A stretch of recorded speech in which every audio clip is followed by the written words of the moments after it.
Every winter, 56,000 people become trapped on the world's largest island, completely cut off from the outside world. And here's the terrifying part. They depend on it happening. Greenland air travel isn't just inconvenient when winter storms hit. It's a life-or-death system that collapses exactly when people need it most. And what you're about to discover will completely change how you see Arctic logistics forever. You've probably seen Greenland on a map and thought it looked massive, maybe even bigger than Africa. But here's what nobody tells you about that frozen giant. There are 0 roads connecting its towns. Not a single highway. Not one railway. Nothing. If you want to travel between Nuuk, the capital, and Ilulissat, the tourist hub just 400 kilometers north, you have exactly 2 options. Take a boat that might capsize in freezing water, or board a tiny propeller plane that might not fly at all. And in winter, when temperatures drop to -40 degrees Celsius and polar darkness swallows the island for months, that second option becomes a nightmare lottery that determines who lives, who dies, and who gets stuck waiting in airports for days with no answers. By the end of this video, you'll understand why Greenland built one of the most fragile transportation systems on Earth, why winter doesn't just disrupt it, but systematically destroys it, and why the people who live there wouldn't have it any other way. But first, we need to talk about what happens when the connections to Denmark and Iceland simply stop working. Imagine living in a place where the hospital in your town can't perform major surgery, where specialized doctors don't exist, where if you have a heart attack or a complicated pregnancy, your survival depends entirely on whether a plane can take off in the next few hours. That's daily life for most of Greenland's population. The entire healthcare system is built around medical evacuation flights to Denmark. And when winter storms ground those planes, people die waiting on runways. In 2019, a pregnant woman in Upernavik went into premature labor during a 3-day weather closure. The plane couldn't land. By the time the storm cleared, it was too late. This isn't a rare tragedy. It's a design flaw baked into the geography itself, and it gets so much worse. Greenland has 79,000 people spread across an area 3 times the size of Texas. But here's the insane part. Only 17 towns have airports that can handle the planes flying to Denmark or Iceland. 17. That means dozens of smaller settlements rely on tiny connector flights to reach those 17 airports, and those connector flights use even smaller planes that cancel even faster when weather turns bad. It's a fragile chain where one broken link traps thousands of people instantly. And during winter, that chain doesn't just break occasionally, it shatters weekly, sometimes daily, leaving entire communities isolated without medicine, food deliveries, or escape routes. Now here's where it gets truly wild, and this is the part most people completely miss. Greenland isn't just geographically isolated, it's meteorologically cursed. The island sits directly in the path of some of Earth's most violent polar weather systems. Winds regularly exceed 160 kilometers per hour. Visibility drops to 0 during blizzards that last for days. And because Greenland is essentially a giant ice sheet with towns clinging to the rocky coast, there's nowhere to hide from these storms. Planes attempting to land face crosswinds so powerful they can flip aircraft on approach. Pilots describe flying into Greenland's airports in winter as one of the most dangerous commercial aviation challenges on the planet. And they're not exaggerating. The main airline, Air Greenland, operates a fleet that would make most aviation experts nervous. They use Dash 8 turboprops and small Airbus helicopters for domestic routes, aircraft specifically chosen because they can handle short runways and rough conditions. But even these specialized planes have limits. When temperatures drop below a certain threshold, or when ice accumulates on wings faster than de-icing systems can handle, the planes stay grounded. Period. And because Greenland has so few airports with instrument landing systems, pilots often need visual confirmation to land, which means if clouds or snow obscure the runway, the flight turns around or diverts, stranding passengers hundreds of kilometers from their destination. But wait, there's a twist you won't see coming. The connections to Denmark and Iceland aren't just tourist routes or convenience flights. They're economic lifelines that determine whether Greenland's economy functions at all. Nearly everything consumed in Greenland arrives by ship in summer or by air year-round. Fresh food, medical supplies, machine parts, fuel additives, electronics, clothing, literally everything. During winter, when sea routes freeze and become impassable, air cargo becomes the only option. When those flights cancel for 3, 4, 5 days straight, grocery stores in places like Ilulissat and Sisimiut start running out of fresh produce within 48 hours. Pharmacies ration medications. Construction projects halt because critical parts can't arrive. The entire economy enters a holding pattern, waiting for weather to clear. And here's the geopolitical angle nobody talks about. This vulnerability is exactly why Denmark maintains control over Greenland despite increasing independence movements. Denmark operates the crucial air link between Copenhagen and Kangerlussuaq, Greenland's primary international airport. That 6-hour flight is more than transportation, it's political infrastructure. When Greenland's politicians negotiate for more autonomy, Denmark quietly reminds them who controls the planes that bring food and medicine. It's soft power disguised as logistics, and winter makes it undeniable. Iceland plays a different but equally critical role. Reykjavik serves as a backup hub when Danish routes fail, and it's geographically closer to Greenland's northern settlements. But here's the catch. Iceland's own weather can be just as brutal, and Keflavik Airport has its own winter closure problems. So Greenland doesn't just depend on one fragile connection. It depends on two separately fragile connections that sometimes fail simultaneously. When both Copenhagen and Reykjavik routes close due to storms, Greenland achieves something almost unimaginable in the modern world: total aerial isolation. No planes in, no planes out, no exceptions. You might be thinking, why don't they build more airports or improve the existing ones? Great question. Terrible answer. The cost of building a single modern airport in Greenland's permafrost and solid rock terrain runs into hundreds of millions of dollars. The population of the entire country wouldn't fill a medium-sized city anywhere else. The economics simply don't work. Denmark has funded airport expansion projects, but each one takes years to complete and immediately faces the same weather challenges. You can't engineer your way out of 100-mile-per-hour winds and zero visibility. The laws of physics win every time.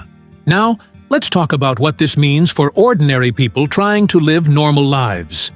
Imagine you're a teacher from Denmark accepting a job in Tasiilaq, a town of 2,000 people on Greenland's remote east coast. You fly from Copenhagen to Reykjavik, then catch a smaller plane to Kulusuk, then take a helicopter to Tasiilaq. 3 separate flights, 3 separate weather dependencies, 3 separate chances for your journey to fall apart. If a storm hits during any leg, you could end up stuck in Iceland for a week, burning through money on hotels and meals while your job starting date passes. Some people give up and return home. Others arrive weeks late. The isolation isn't just geographic, it's temporal. You lose control over when you can move through space. For Greenlanders themselves, this creates a bizarre psychological adaptation. Everyone maintains a mental calculation of weather risk before traveling. Wedding invitations include backup dates. Funerals happen without distant relatives because flights didn't work out. University students in Denmark sometimes miss entire semesters because they can't get home for holidays and can't get back in time for classes. It's a form of climate-imposed uncertainty that shapes every major life decision. And you adapt or you leave. Here's something that'll blow your mind. Despite all of this, Greenland has one of the highest aviation safety records in the Arctic. How? Because the pilots are incredibly conservative. They cancel flights aggressively. They won't take risks that pilots in more forgiving climates might consider acceptable. This means fewer accidents, but way more cancellations. It's a trade-off between safety and reliability, and Greenland chose safety, which means accepting that winter will regularly shut down the entire transportation grid. And now the climate twist that changes everything. You'd think global warming would help Greenland's aviation problems by reducing extreme weather, but it's actually making them worse in some ways. Warming temperatures destabilize weather patterns, creating more unpredictable storms. Melting ice sheets create more moisture in the air, which means more snow and freezing rain. Permafrost thawing threatens existing runway foundations. Some climate models suggest Greenland's weather will become more volatile and harder to predict over the next few decades, which could make the winter aviation crisis even more severe. The future might hold better ice-free sea routes, but worse air connections, which is the exact opposite of what the population needs right now. Let me hit you with the human element that makes this all gut-wrenching. In Greenland's smaller villages, children as young as 6 years old board planes alone to attend boarding schools in larger towns because their home settlements don't have secondary education. These kids become seasoned air travelers before they're teenagers, and they learn quickly that winter means you might not see your family for months if flights cancel during school breaks.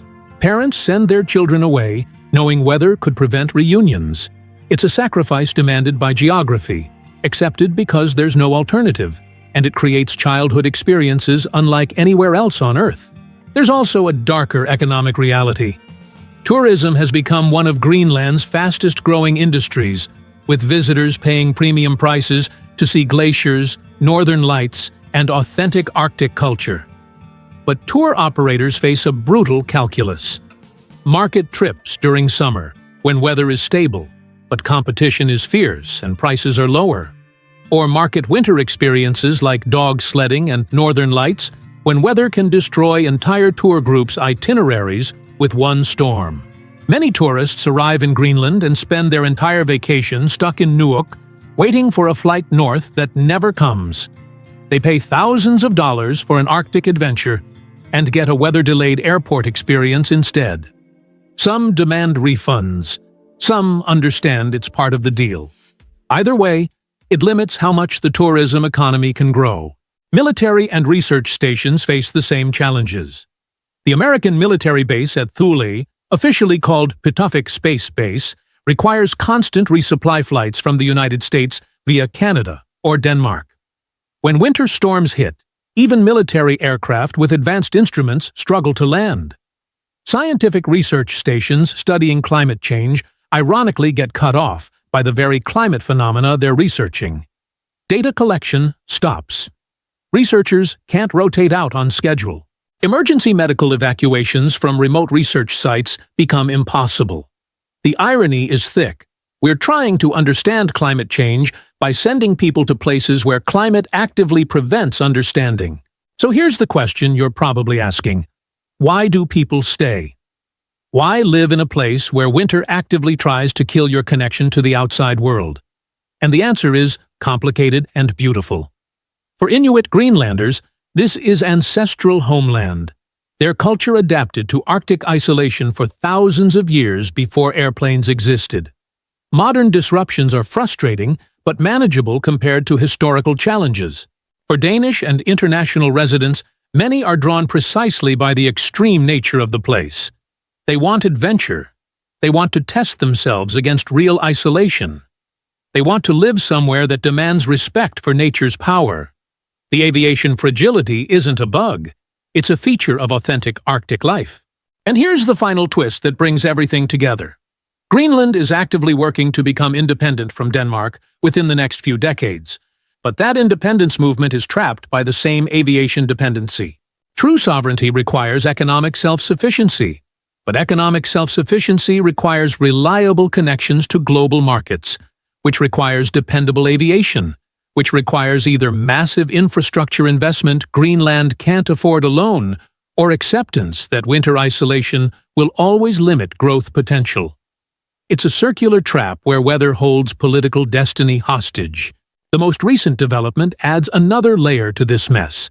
In 2023, Greenland opened a new international airport in Nuuk, capable of handling larger aircraft from Europe and North America. This was supposed to reduce dependency on the Kangerlussuaq hub and create direct connections that bypass some weather vulnerabilities. Early results show it helps during normal conditions, but winter storms still shut it down just as effectively. You can't build an airport that defeats Arctic meteorology. The weather doesn't care how modern your runway is. So, what's the actual solution? There might not be one. Some problems don't have solutions, only management strategies. Greenland continues investing in better weather forecasting, more resilient aircraft, improved de-icing systems, and backup route planning. They're building redundancy into a system that geography keeps trying to break. They're accepting that winter will always mean disruption, but working to make that disruption survivable rather than catastrophic. It's adaptation, not victory. If you found this deep dive into Arctic logistics and the hidden vulnerabilities of modern transportation fascinating, consider subscribing. We explore these kinds of edge-case geographical situations that reveal how fragile our connected world really is. Here's what you need to understand. Greenland's aviation crisis isn't about poor planning or incompetent management. It's about humans trying to maintain modern connectivity in a place that fundamentally resists modern connectivity. Every winter, when storms shut down the routes to Denmark and Iceland, 56,000 people get a reminder that nature still sets limits on human ambition. They've built entire lives around accepting those limits, adapting to them, even embracing them as part of what makes Greenland unique. The rest of the world pretends geography doesn't matter anymore, that technology conquered distance, that you can live anywhere and stay connected. Greenland knows better. Every cancelled flight is a lesson in humility. Every storm-bound airport is a reminder that some places remain genuinely remote. And maybe that's not entirely a bad thing. The connections to Denmark and Iceland will keep failing every winter. Storms will keep grounding planes. People will keep getting stranded. And Greenlanders will keep living there anyway. Because isolation isn't always imprisonment. Sometimes it's protection, sometimes it's identity, and sometimes it's exactly what makes a place worth calling home.